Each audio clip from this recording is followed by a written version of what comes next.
Hello, everyone. Today, we're going to dive into one of the most exciting areas in modern biology and medicine, stem cells and regenerative medicine. To begin with, let's understand what stem cells really are. Stem cells are undifferentiated cells with two unique characteristics. They can self-renew, which means they can divide and make copies of themselves indefinitely, and they have the ability to differentiate into specialized cell types depending on the signals they receive from their environment. This ability makes them the cornerstone of regenerative medicine. Regenerative medicine, as the name suggests, is a field focused on repairing or replacing damaged tissues and organs to restore normal function. Why is this important? Well, while some tissues in the human body, like the liver, can naturally regenerate, many others, like neurons in the brain or cardiomyocytes in the heart, cannot regenerate efficiently. Stem cells offer a potential solution for these limitations. For instance, they could potentially be used to treat conditions like Parkinson's disease, where neurons are lost, or myocardial infarction, where heart muscle is damaged. In this lecture, we will explore different types of stem cells, discuss their ethical considerations, and look at how they are being used to treat diseases and repair tissues. Along the way, I will also give you real-world examples and breakthroughs that highlight the transformative potential of this field. By the end of this session, you should not only understand the biology of stem cells, but also appreciate their clinical and therapeutic relevance. Now that we know what stem cells are, let's look at their defining characteristics in more detail. Stem cells have two main properties. The first is self-renewal, which is the ability to divide and maintain the stem cell population over time. Without self-renewal, stem cells would eventually be depleted and unable to contribute to tissue maintenance or repair. The second property is potency, which refers to their potential to differentiate into other cell types. Based on potency, stem cells are categorized as totipotent, pluripotent, multipotent, or unipotent. Totipotent stem cells, like the zygote or very early embryonic cells, can give rise to all cell types of the body and extraembryonic tissues, such as the placenta. Pluripotent stem cells, such as embryonic stem cells, can differentiate into any cell type of the body, but not extraembryonic tissues. Multipotent stem cells, like hematopoietic stem cells in the bone marrow, can form multiple specialized cell types, but are limited to a specific lineage. Finally, unipotent stem cells can only generate one type of cell but retain self-renewal capabilities. Understanding these distinctions is crucial because the therapeutic potential of stem cells depends on both their self-renewal and potency. For example, pluripotent stem cells are incredibly versatile for tissue engineering, whereas multipotent stem cells are ideal for targeted therapies like bone marrow transplants. Stem cells can be classified into three main types based on their source and potential. First, we have embryonic stem cells, or ESCs, which are derived from the inner cell mass of the blastocyst during early embryonic development. ESCs are pluripotent, meaning they can differentiate into almost any cell type in the body. Because of their high differentiation potential, ESCs are invaluable for regenerative medicine research, such as generating neurons to treat Parkinson's disease. However, their use involves ethical considerations since obtaining these cells destroys the embryo. Second, there are adult stem cells, also called somatic stem cells. These exist in tissues like bone marrow, blood, liver, and skin. Adult stem cells are generally multipotent, meaning they are more limited in the cell types they can produce. A classic example is hematopoietic stem cells in bone marrow, which give rise to all blood cell types and are used in bone marrow transplants for leukemia. Finally, we have induced pluripotent stem cells, or iPSCs, which are adult cells, often skin fibroblasts, that have been genetically reprogrammed to a pluripotent state. iPSCs avoid the ethical concerns associated with ESCs and can be patient-specific, reducing the risk of immune rejection. A landmark discovery by Shinya Yamanaka in 2006 demonstrated how adult cells could be reprogrammed using 4 transcription factors. These 3 types form the backbone of stem cell research, each with unique advantages, limitations, and therapeutic applications. Stem cells play a central role in tissue repair and regeneration. There are 2 primary mechanisms by which stem cells contribute to healing. First, they can directly replace damaged cells by differentiating into the required cell type. For example, after a heart attack, iPSC-derived cardiomyocytes can integrate into damaged heart tissue to restore function.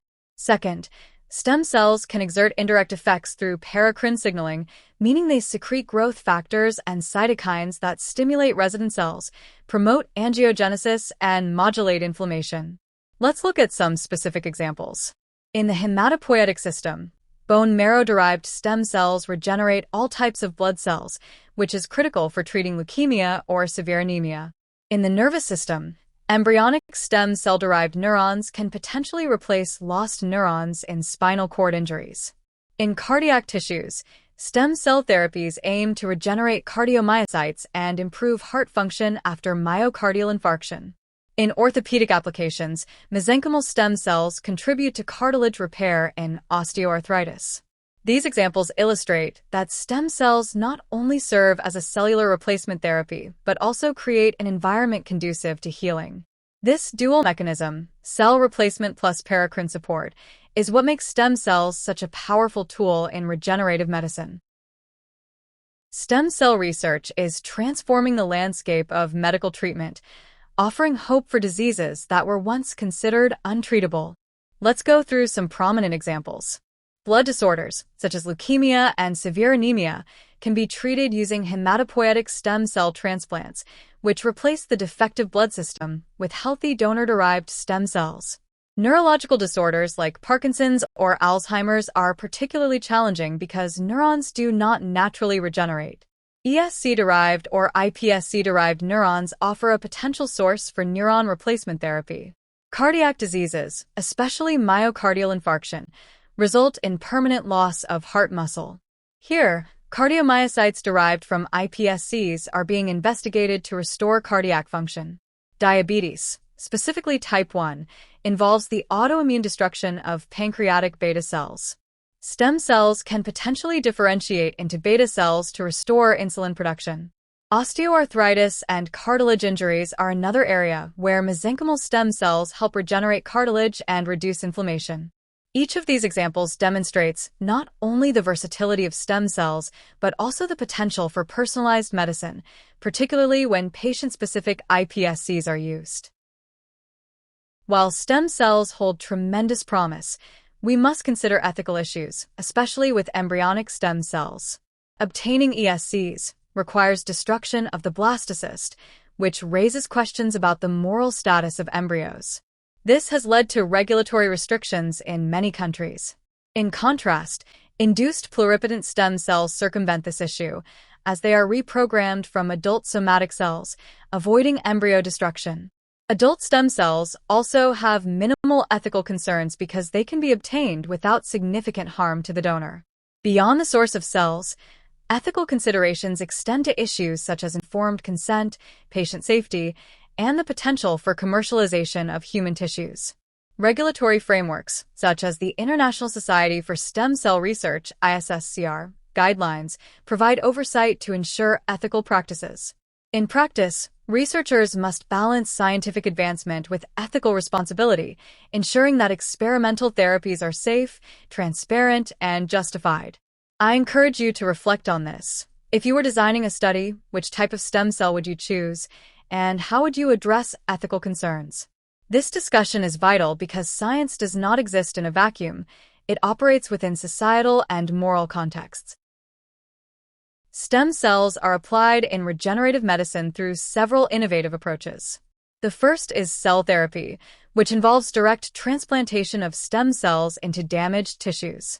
For example, mesenchymal stem cells can be injected into damaged joints to stimulate cartilage regeneration. The second approach is tissue engineering, where stem cells are combined with biomaterials or scaffolds to create functional tissue structures.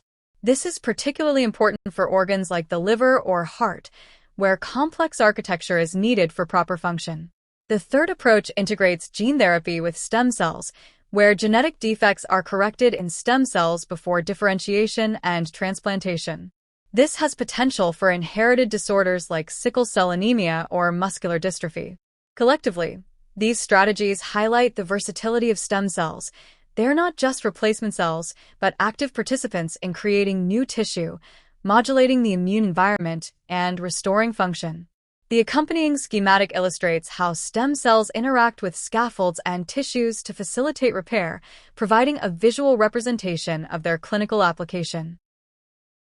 Stem cell research is moving rapidly, and several recent advances are particularly noteworthy. 3D bioprinting has enabled the creation of tissue-like structures with patient-specific stem cells, which can potentially be used for organ repair or transplantation. Clinical trials are underway using iPSC-derived retinal cells to treat macular degeneration, offering hope for patients with vision loss. ESC-derived pancreatic beta cells are also being tested in type 1 diabetes to restore insulin production. Despite these advances, challenges remain, including ensuring safety, preventing tumor formation, and achieving functional integration of stem cells into host tissues. Nevertheless, the progress over the last 2 decades demonstrates that what was once science fiction is rapidly becoming clinical reality. A timeline of key milestones helps to contextualize these breakthroughs, showing how foundational discoveries, such as Yamanaka's reprogramming of iPSCs, have led to tangible therapeutic strategies today. While the potential of stem cells is enormous, there are several challenges and limitations we must recognize. First, immune rejection is a concern, especially with ESCs or donor-derived cells, which may trigger an immune response. Second, pluripotent stem cells, such as ESCs and iPSCs, carry a risk of forming teratomas, which are tumors containing multiple tissue types, if differentiation is incomplete. Third, achieving efficient and reproducible differentiation into the desired cell type is technically challenging. Fourth, ethical and legal issues, particularly surrounding embryonic stem cells, can limit research and clinical applications. Finally, cost and scalability are practical concerns. Producing clinical-grade stem cells in large quantities is expensive and requires specialized facilities. Understanding these limitations is important because they highlight the need for rigorous research, careful experimental design, and thoughtful regulatory oversight. This slide's risk-benefit chart summarizes these issues, emphasizing that while stem cells are powerful tools, their clinical application must be approached with caution and scientific rigor. To summarize, stem cells are unique cells capable of self-renewal and differentiation, forming the foundation of regenerative medicine. Embryonic stem cells are pluripotent and highly versatile, but ethically controversial.